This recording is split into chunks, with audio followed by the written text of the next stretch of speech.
Oferecimento Unimo Investimentos. Olá, mais um programa Educação Financeira. Você está com problemas financeiros, principalmente dívidas? Esse programa, então, ele é feito para você. Você não tem dívidas? Também é feito para você. Nós vamos falar sobre renegociação de dívidas. Ou seja, é melhor não entrar em dívidas. Mas também tem como sair das dívidas.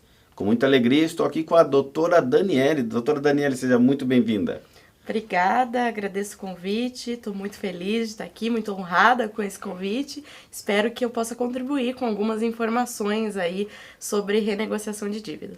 Doutora Daniele Polatti Farinhas é advogada, é palestrante, com plena atuação na área negocial civil, mediadora e conciliadora. Ela é professora do Centro Universitário Internacional Uninter, apresentadora do programa Café e Conhecimento da Rádio Uninter, possui especializações na área do direito e da educação e é autora do livro Competências do Mediador e do Conciliador. Aqui está o livro, depois eu quero falar sobre esse livro, em Competências do Mediador e do Conciliador. Serve para quem esse livro, doutora Daniele? Esse livro serve tanto para os profissionais, para os operadores do direito, para os alunos, que buscam atuar na mediação, na conciliação, mas também para o público em geral, Eu acho que você já leu o livro e eu acho que ele fala bastante de negociação, técnicas de negociação, que é algo que todo mundo usa, A gente quer você diga que goste ou não de negociar, a gente negocia o tempo todo, dia após dia. Quer dizer, quando eu compro, eu estou fazendo uma negociação. Com certeza. Quando eu estou devendo, eu vou ter que fazer uma boa negociação. E assim, bem mais simples que isso. Às vezes vai decidir com a esposa onde que vai jantar, com os filhos, onde vai passar as férias. Tudo isso envolve negociação. A gente pensa que não, mas o nosso cotidiano é muito simples, envolve negociação. E eu falo bastante sobre técnicas de negociação no livro, mas principalmente a ideia central é uma conscientização social de que as pessoas podem resolver os conflitos por elas mesmas, sem buscar um terceiro, sem buscar principalmente o poder judiciário para isso. Então essa é a ideia central e eu acho que esse livro pode ajudar a mudar essa mentalidade, que as pessoas têm de que é necessário buscar um juiz, a decisão de um juiz.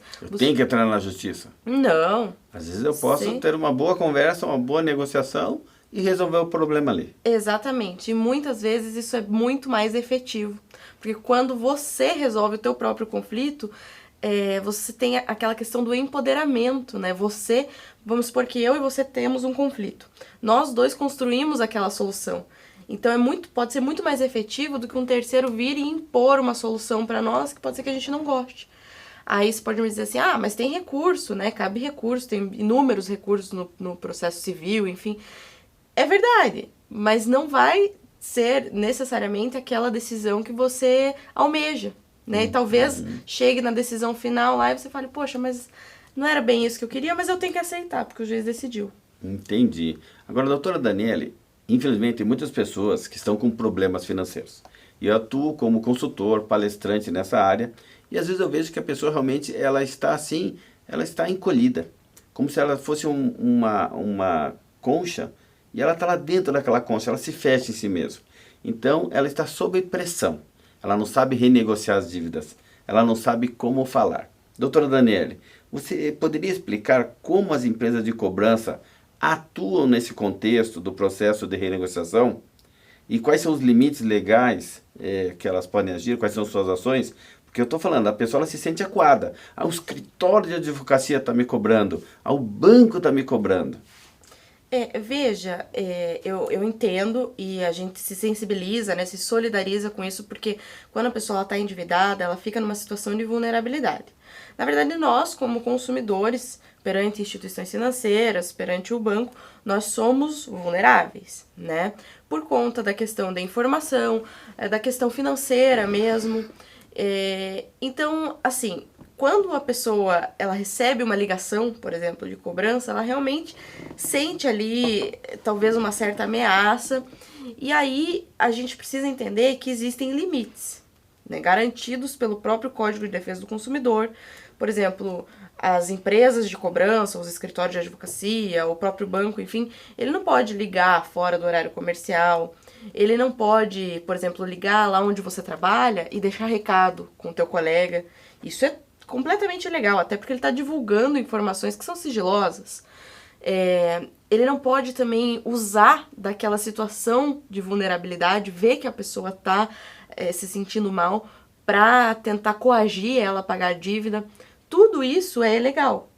Quer dizer, uma ligação em feriado, pode? Não, não pode. Antes das 7 da manhã? Não pode. É horário comercial, né? Das 9 às 18. Só que aí vamos supor que eu trabalho das 9 às 18 num escritório muito movimentado e eu não quero receber esse tipo de ligação, porque me atrapalha, as pessoas veem, né? Eu tô trabalhando ali do teu lado e você tá vendo eu receber. Eu posso pedir que me mandem somente mensagem, que não me liguem. Eu posso fazer esse pedido. Opa, doutora Daniela, isso aqui é um alerta importante. Então, olhando aqui para essa câmera, me diga o seguinte, porque tem muita gente que realmente está trabalhando ali e o celular não para de tocar. Ou seja, a pessoa sabe que ela está com dívida. E as pessoas com dívida, gente, elas sofrem um peso que eu digo que é descomunal. A pessoa está até curvada, ela já sente mal. Aí quando do lado o telefone toca, e toca insistentemente, no fundo ela sabe que aquele número é de uma empresa de cobrança. Então o que a doutora Daniela está dando de conselho é dizer o seguinte, eu posso então pedir que seja mensagem? Pode. Você, inclusive, pode se cadastrar nos órgãos de proteção ao crédito, né, no Serasa, no SPC, fazer esse cadastro, fazer esse pedido. Você também pode, se você sentir, né, de alguma forma, essa coação, esse tipo de ato ilegal que está acontecendo, pode fazer uma reclamação nos órgãos de defesa do consumidor, como o PROCON, e pode também buscar orientação de um advogado, se for o caso, porque dependendo da situação, cabe inclusive processo judicial. Tá? Quer dizer, vai ter uma reparação aqui. Sim. Que daí já extrapolou o que aquele escritório de cobrança, né, ou a financeira, ou aquele banco, poderia fazer. E veja, assim, normalmente existe uma orientação, tá? Eu falo isso porque eu já atuei do outro lado, então... Doutora Daniela, a senhora já atuou do outro lado, cobrando as pessoas? Já atuei com recuperação de crédito. Olha que chique, gente. Recuperação de crédito, tá vendo?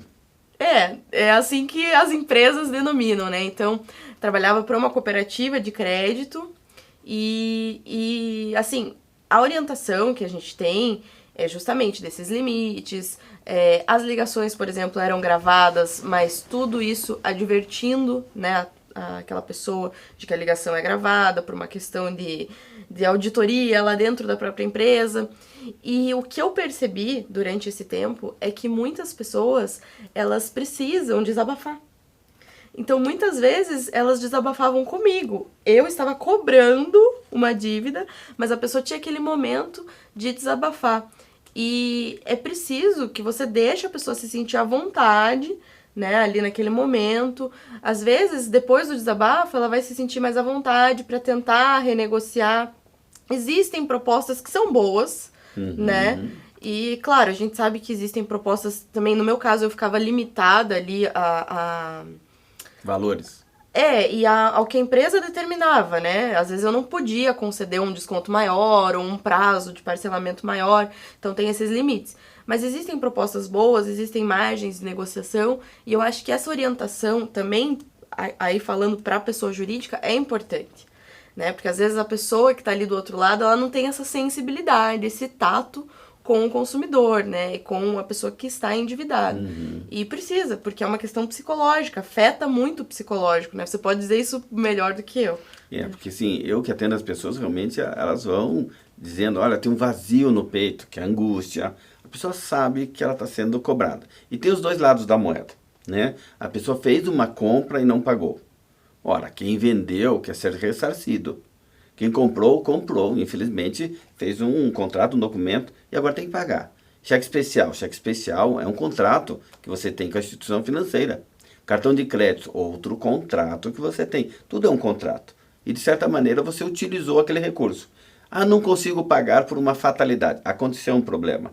E aí que entra esse lado que você falou, que seria a empatia. Sim. Porque muitas empresas de cobrança já estão se colocando como conciliadores, consultores, de uma forma mais assertiva. No passado não era assim, viu, doutora Daniela?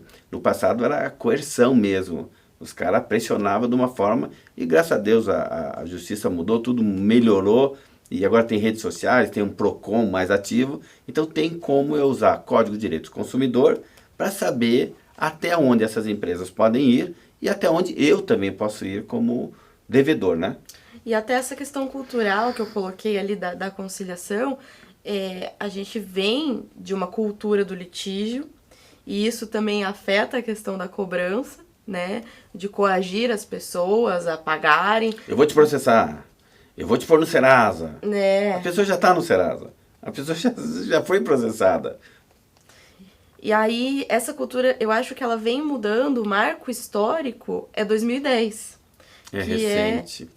É quando foi publicada a resolução do Conselho Nacional de Justiça que institui a obrigação de criação dos centros judiciários de conciliação, né? Então essa resolução ela trata da mediação e da conciliação e realmente é recente, né? A gente está caminhando ainda a passos curtos para inserir essa cultura da conciliação. E muita gente acredita que não é efetivo e na verdade é.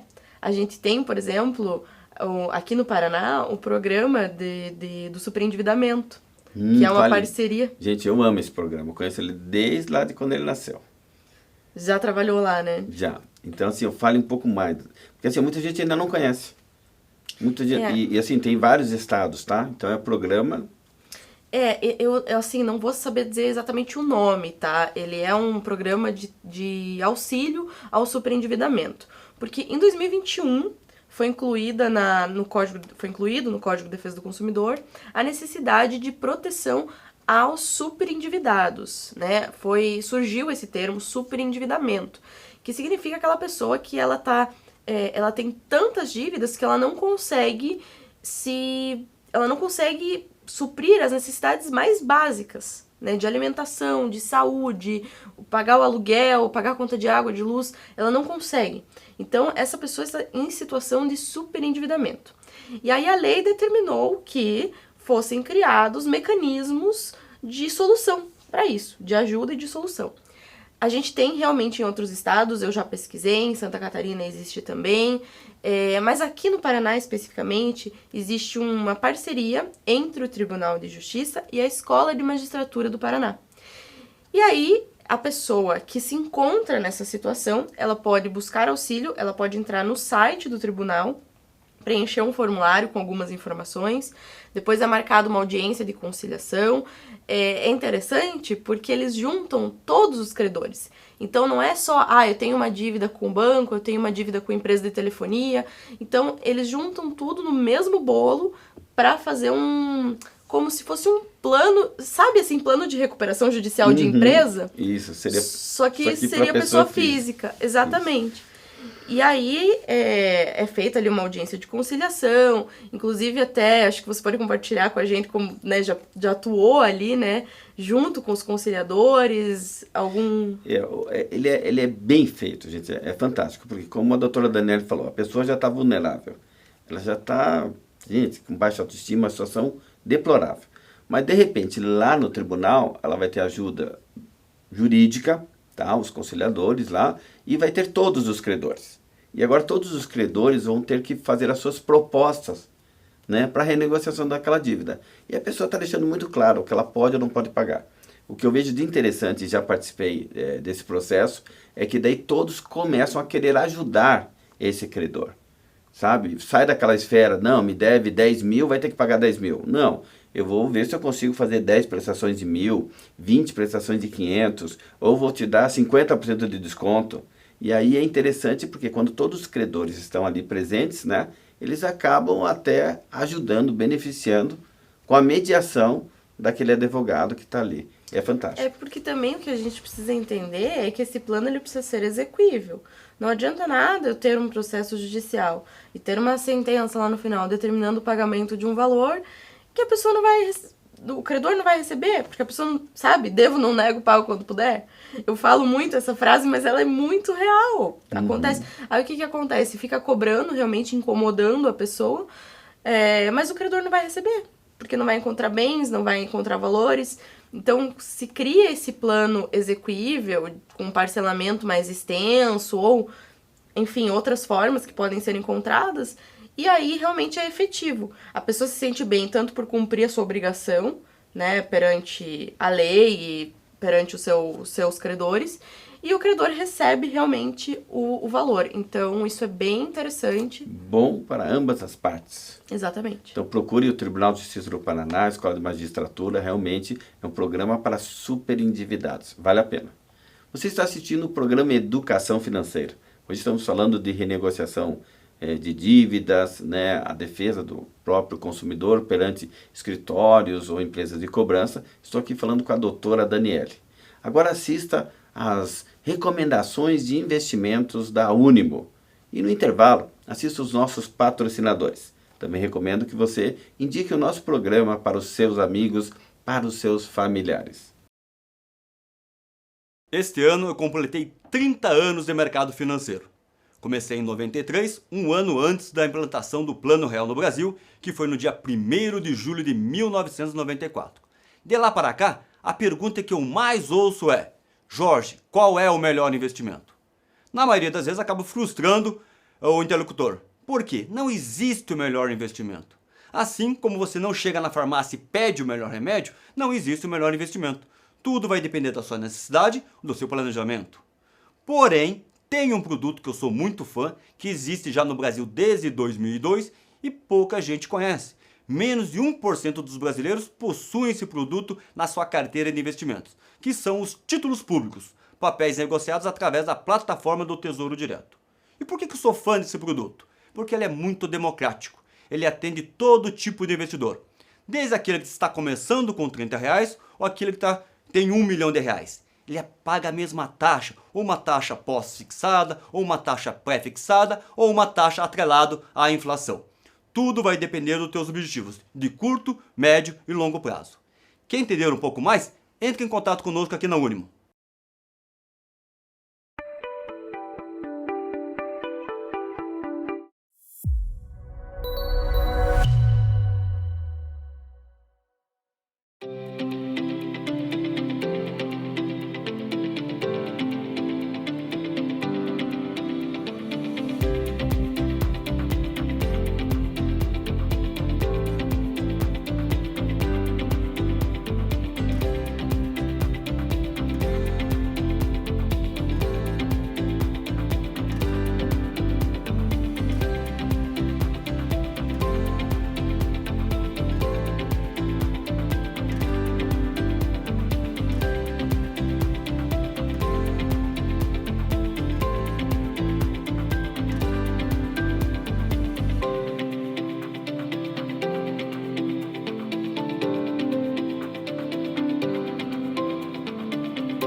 Programa Educação Financeira.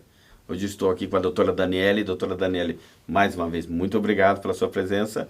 Eu que agradeço.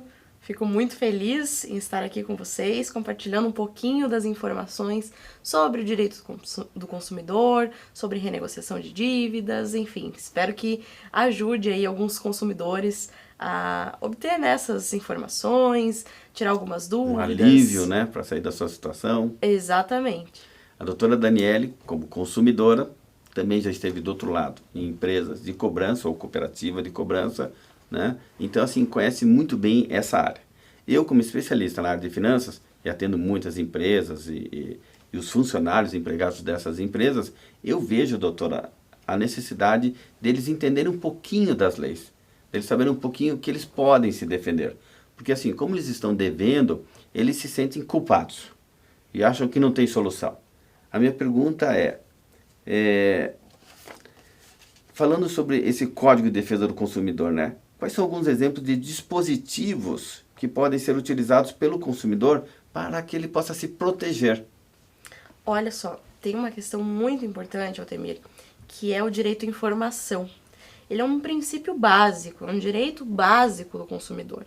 Quando a gente fala em informação, a gente fala em transparência, ou seja, eu tenho um contrato, por exemplo, com uma empresa de telefonia.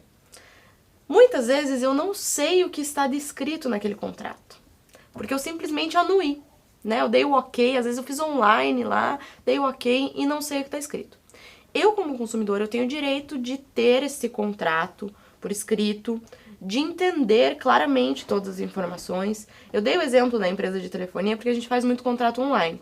Mas é importante a gente saber, por exemplo, nos contratos que envolvem instituições financeiras, a questão dos juros, dos encargos, porque muitas vezes eu tô com uma dívida alta, que incidiu lá juros e correção monetária, e a dívida inicial era de, vamos supor, 10 mil e hoje ela está em 40.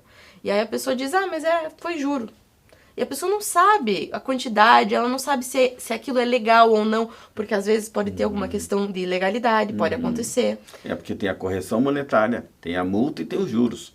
E as pessoas desconhecem, eles acham, isso é juros. Então, aí é que tá a importância da informação. Claro que se a pessoa procurar um profissional, se procurar o Altemir vai explicar, né, toda aquela questão dos juros e tal. Se procurar um advogado, pode ser que o advogado também explique, mas às vezes a pessoa não tem acesso. Só que ela tem direito a ter acesso a essas informações por parte da instituição financeira. Então, se ela quiser buscar no banco o contrato, ela tem direito de receber esse contrato e não entendi esse contrato. Vai pedir para o gerente do banco explicar ou para a pessoa que atendeu explicar, tem esse direito de informação. Eu acho que esse é um dos mais importantes. Claro, tem também a questão das limitações, né, que nós falamos um pouquinho anteriormente, das limitações de perturbação em relação a horário de ligação, de cobrança ali excessiva, de usar tons de ameaça, de coação, tudo isso também existem esses limites. E é importante, como consumidor, sempre ter em mente que você é vulnerável. Vulnerável, quando eu quero dizer essa palavra, soa um pouco estranho, mas nós somos vulneráveis perante os fornecedores, perante as empresas. Por quê? Porque eles têm uma condição financeira muito maior, porque eles têm um departamento jurídico que detém todas as informações sobre legislação e tudo mais. Então, o consumidor ele sempre está em posição de vulnerabilidade. Veja, num processo judicial, por exemplo, existe um instituto que se chama inversão do ônus da prova, que significa que a empresa deve provar que a pessoa está devendo. Isso. Mesmo que o processo seja ajuizado pelo consumidor, muitas vezes ela pode pedir a inversão do ônus da prova porque a empresa tem mais informações. Tem que mostrar, digamos, o contrato. Se não existe um contrato, então já vai ter ganho de causa, porque assim, como é que emprestar um dinheiro, digamos lá, sei lá, empréstimo consignado ou um outro empréstimo e não tem o contrato, não tem a anuência do consumidor, né? Pode acontecer. Pode acontecer, isso daí já gera a indenização por dano moral, dano material, enfim. Então, tudo isso, existindo a prova, né, de que é uma relação de consumo, cabe a inversão do ônus da prova, salvo engano, artigo 6º do Código de Defesa do Consumidor. E então, isso é um dispositivo que pode ser utilizado. A questão da informação também é muito importante. Mas eu sempre falo para as pessoas terem isso em mente. Eu, como consumidor, sou vulnerável, eu tenho direito à informação, e aí eu posso exercer. E, claro, ler o Código de Defesa do Consumidor. Porque ele é curtinho. É mais difícil, doutor, o brasileiro não gosta de ler. Mas assim, eu recomendo como a senhora recomenda. Se você ler e tiver acesso ao Código de Defesa do Consumidor, você vai comprar melhor. Você vai ser um consumidor consciente. E você vai estar protegido, porque você sabe o seguinte, até onde você pode ir e até onde essas empresas de cobranças financeiras e bancos também podem ir. Doutora, a gente estava falando aqui e você falou dessa parte da informação. É bem interessante. Eu já atendi casos que a pessoa estava devendo lá para o banco, ela fez um outro tipo de empréstimo e estava sendo debitado na conta dela, mensalmente quando caiu o salário. E quando a gente levantou a informação, e é o meu papel como consultor, especialista nessa área de finanças, falar, olha, então eu preciso desse contrato, eu preciso de documentos. E aí a gente foi descobrir que não existia nenhum documento autorizando o banco a debitar em conta. Existia o empréstimo que a pessoa pediu, e ela recebeu o empréstimo, e ela deveria pagar esse empréstimo por boleto, e não débito em conta. E aí realmente a situação inverteu. Sim, nesse caso, é uma situação que caberia uma indenização, né, porque não houve autorização, mas também é um caso que eu indicaria para a gente tentar uma conciliação, né? Como eu falei, eu acho que pode, eu não sei se é o caso da pessoa, ela não estava conseguindo pagar ali, como que foi a situação. Não estava conseguindo pagar, toda vez que caiu o salário já tinha aquele débito, então realmente ou faltava o dinheiro do mercado ou do aluguel de alguma maneira, então estava sendo uma situação constrangedora, porque além de outros débitos que ela já tinha lá no seu holerite, lá na folha de pagamento, acontecia esse débito que era mais ou menos assim, eu falei para ela, vamos parar de pagar, vamos brigar. Eu sei que o termo a senhora não gosta, a senhora prefere mais a conciliação, mas nesse momento eu chamo de queda de braço. Ou seja, olha, você vai parar de pagar, vamos deixar essa dívida então chegar até um limite e vai dentro da esfera interna do banco, eu já fui de banco, todo o departamento jurídico vai olhar, depois passa numa empresa de cobrança e vai ter todo um trâmite. E aí a gente ganha fôlego para você guardar dinheiro e renegociar essa dívida. Mas isso não acontecia porque ela tinha esse débito em conta que realmente não foi autorizado. E aí, doutora Daniele, realmente foi entrada através da ouvidoria do banco e houve uma conciliação. Realmente a gente não precisou ir em esfera, jurisprudência, não precisou ir mais longe, ou seja, houve um acordo ali, olha, então eu vou te reduzir a tua dívida para tanto, e a gente faz aqui, houve uma mediação interna e todo mundo saiu ganhando. Eu vislumbrei, né, essa possibilidade, porque, veja, a pessoa não estava conseguindo pagar. O banco sabe que ele teve um ato ilegal ali, de, né, reter o salário da pessoa sem autorização dela. Salário é verba alimentar. Enfim, tem uma discussão aí grande. Então o banco sabe disso, o departamento jurídico entra em ação ali, e eu acho que daria para fazer um bem bolado, né, digamos assim, e conseguir conciliar. Então deu certo. Deu certo, graças a Deus deu certo. Vejam como a conciliação é efetiva, né, gente? E como é importante você ter cópias do documento. Sim. Como você ter as informações, porque assim, ó, as pessoas realmente fazem empréstimos ali num caixa online, por telefone, fazem várias negociações financeiras e elas não têm acesso a documento. Mas, Altemir, só uma advertência, né, é importante ter a cópia, mas assim, eu perdi o contrato, acontece, né, gente, eu me mudei, perdi, né, ali na mudança acabou se perdendo alguns papéis e tal, tudo bem, você consegue pedir para a instituição esse documento. É obrigação deles guardar e fornecer para vocês também. Tá? Se existe uma dívida, existe a origem da dívida. Ou seja, um contrato, toda uma negociação. E você que está nos ouvindo, se você está devendo e tem que renegociar a dívida, não tenha pressa. Né? Porque uma vez que o fato já está consumado, seu nome já está no Serasa, já está numa empresa de cobrança, está toda essa situação, a minha recomendação, doutora Daniele, não aceite a primeira proposta. Eu acho que existe uma margem sempre de negociação, né? E eu vejo, assim, que, principalmente as instituições financeiras, eles fazem campanhas. Eu já tive caso de um cliente que, inclusive, ainda não deu certo essa negociação, mas houve um momento, a dívida desse cliente tá hoje acho que em 70 mil, mas a dívida originária era muito mais baixa. E houve um momento em que a Caixa Econômica Federal propôs um acordo de 10 mil. Então eles têm essa margem, porque existe uma questão lá que eles dão como perdido, eles têm valores provisionados, né? Eles têm, como posso dizer, uma espécie de poupança, né? Com aquele valor reservado, assim, só para o pessoal entender melhor. Mas aí eles fizeram essa proposta. E naquele momento meu cliente não tinha condições de pagar. Mas veja, ele teria quitado uma dívida de um valor muito mais alto por 10 mil. E isso era uma campanha de final de ano. Então eles têm essas margens de negociação. Eu acho que dá realmente... quando eu falo, né, devo, não nego, pago quando puder, falo brincando, mas é verdade. Porque assim, claro, você vai ter o seu nome provavelmente restrito, não vai conseguir fazer ali um empréstimo, um financiamento. Isso não vai conseguir. Exato. Mas não tem muito mais o que ser feito além da cobrança. Não tem.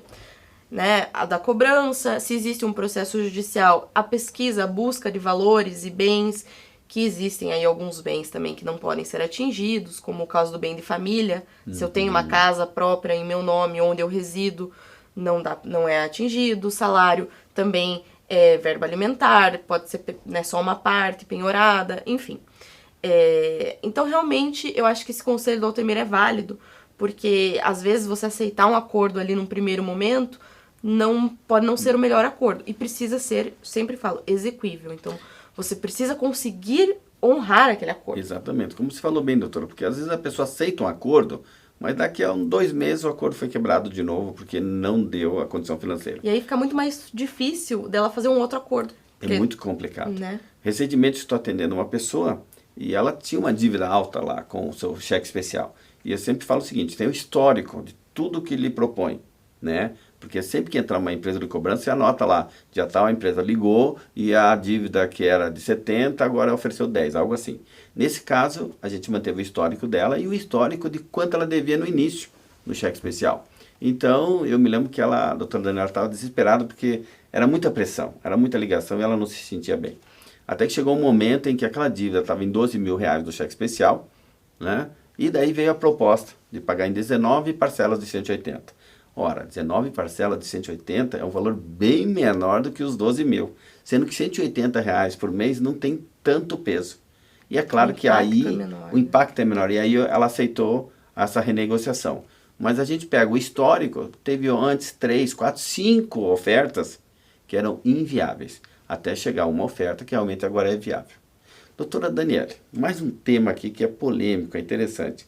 Recentemente houve uma decisão do Supremo Tribunal Federal que permite à Caixa Econômica, por exemplo, leiloar imóveis sem a necessidade de entrar com processo judicial. É isso mesmo?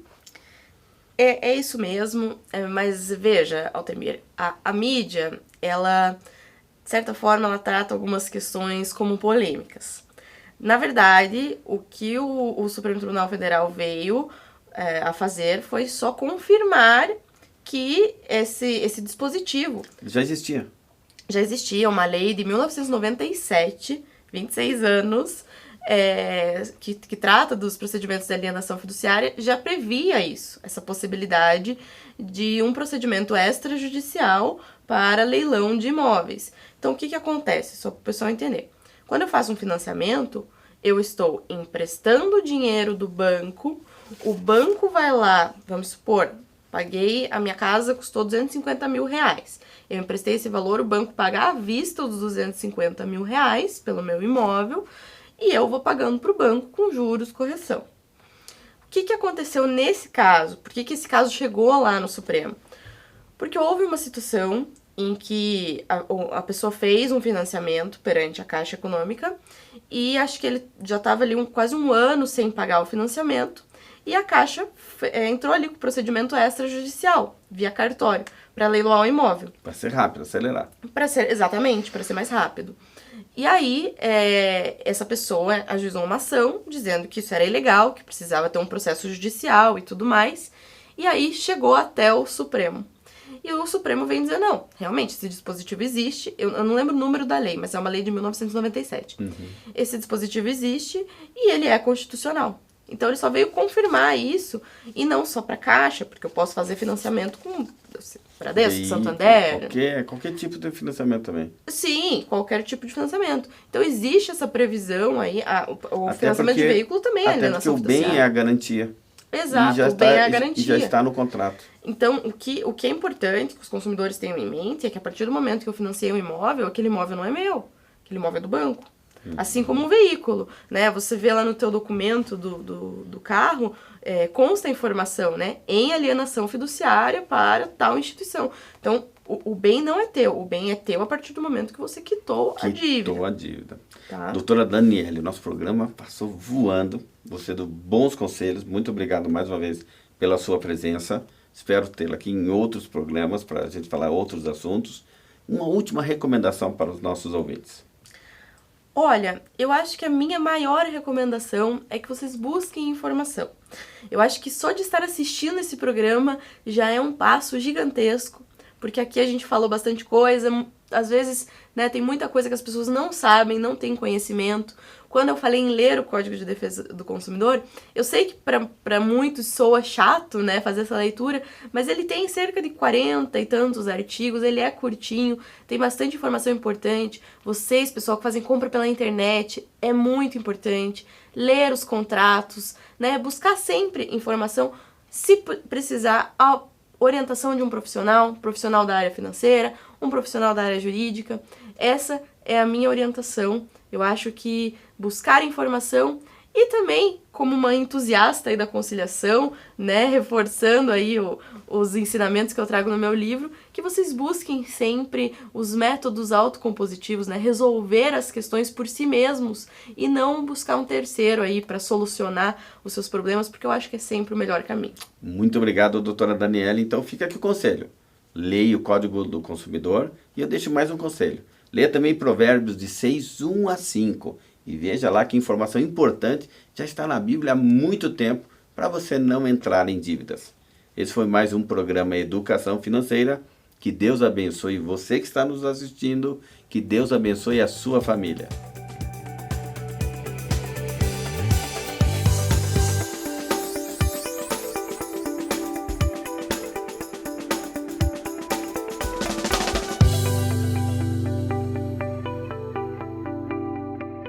Oferecimento Unimo Investimentos.